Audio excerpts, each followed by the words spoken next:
ওই পোশাক পরিষ্কার করতে লাগে কিনা পাউডার কিংবা সাবান লাগে কি লাগে না, কিন্তু তোমার কলবে ময়লা লাগাইছে, তুমি কোন সাবান দিয়া পরিষ্কার করবা?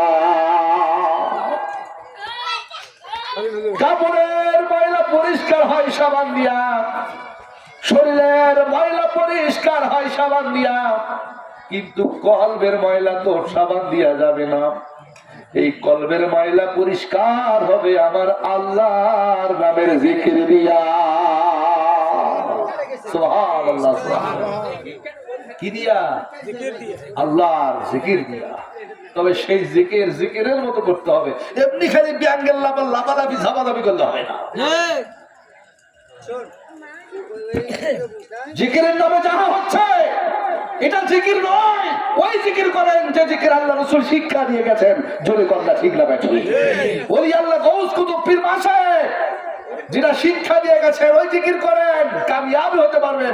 ভণ্ডামো করা যাবে না। ভণ্ডামোর কারণে আজকে আমাদেরকে এক শ্রেণীর মুনাফিকরা সমালোচনার পাত্র বানাচ্ছে। জোরে কন্যা ঠিক না ব্যাঠি? তাহলে আমার কল পরিষ্কার করতে হবে কি দিয়া? জোরে বলেন কি দিয়া? সেই জিকির করতে কি কোনো অনীহা আছে?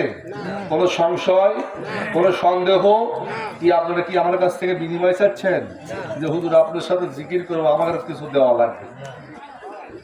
বাবা আমার তো দেওয়ার কিছু, আমি তো ভিখারি বেশে ফিরতেছে রে দেশে দেশে, আমি তো কাঙাল বেশে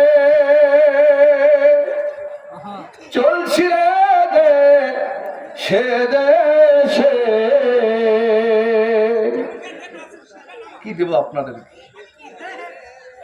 তবে বাবা ও সাদিয়ান চূড়ার মানুষ, কয়েকটা বাস্তবমূলক কথা বলে যাই, কান লাগাও, মনোযোগ দিয়ে শুনে যাও।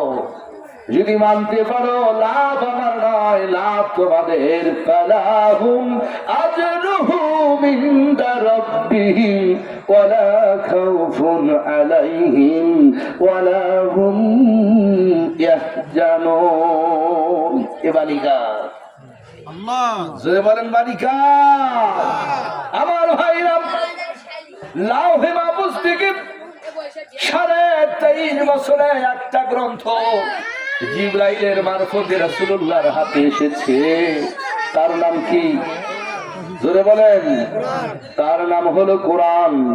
এই কোরআনের সাথে খ্রিস্টানদের বাইবেল কি কখনো সমান হতে পারে? হবে? হিন্দুদের পুরাণ কি কখনো সমান হতে পারে? গীতা মহাভারত কখনো কি কোরআনের সমতুল্য হতে পারে? পৃথিবীতে যত জাতি রয়েছে, যত সম্প্রদায় রয়েছে, সব সম্প্রদায়ের এক একটা করে গ্রন্থ রয়েছে কি নাই? আছে না? মুসলমানদের যেমন কোরআন আছে, খ্রিস্টানদের বাইবেল আছে, হিন্দুদের পুরাণ আছে, মুসলমানদের মসজিদ আছে, খ্রিস্টানদের গির্জা আছে, হিন্দুদের মন্দির আছে, অন্যান্য জাতির এক একটা উপাসনালয়ের জায়গা আছে। কিন্তু শুনে রাখো, বুঝে রাখো, বলে দাও, পৃথিবীর ভিতরে যত গ্রন্থ আছে রে, সব গ্রন্থের চাইতে সর্বশ্রেষ্ঠ গ্রন্থ যার নাম হলো আল কোরআন। পৃথিবীর সমস্ত গ্রন্থের মধ্যে ভুলের সম্ভাবনা রয়েছে, সংশয় থাকতে পারে, সন্দেহ থাকতে পারে, কিন্তু কোরআনের মধ্যে কোনো সন্দেহ। আলিফ লাম মিম যালিকাল কিতাবু লা রাইবা ফিহি হুদাল লিল মুত্তাকিন। বলেছেন কে? আল্লাহ।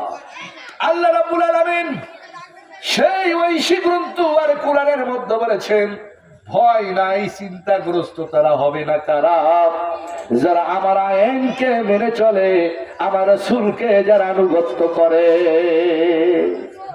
আল্লাহর আইনকে মানে, রাসূলুল্লাহর দেখানো পথে চলে, ওই সমস্ত ব্যক্তিদের কোনো ভয় নাই, কোনো চিন্তা নাই। কঠিন কিয়ামতের ময়দানে আল্লাহর পক্ষ থেকে তাদের আছে মহা পুরস্কার। সুবহানাল্লাহ। আমার ভাইরা, রাসূলুল্লাহ বলে গেছেন আজ থেকে ১,৫০০ বছর পূর্বে, রাসূল তো এখন নাই, তার বলা কথাগুলো কে বলবে? কে বলবে? ইসলামের দাওয়াত কারা দেবে? ইসলামের বাণী কারা প্রচার করবে? রাসূলুল্লাহর বিয়াগন্তে দিনের ঝান্ডা ইসলামের বাণী সুমিয় সুন্দর মধুর ভাবে যারা প্রচার করেছেন, সাহাবায়ে তাবে তাবাইন খুলাফায়ে রাশিদিন যুগের পর যুগ যাইতে যাইতে এই দাওয়াত প্রচার করেছে যুগে যুগে হক্কানি ওলি আল্লাহ পীর মাশায়েখগণ। জোরে জোরে বলা যাবে কি মারহাবা?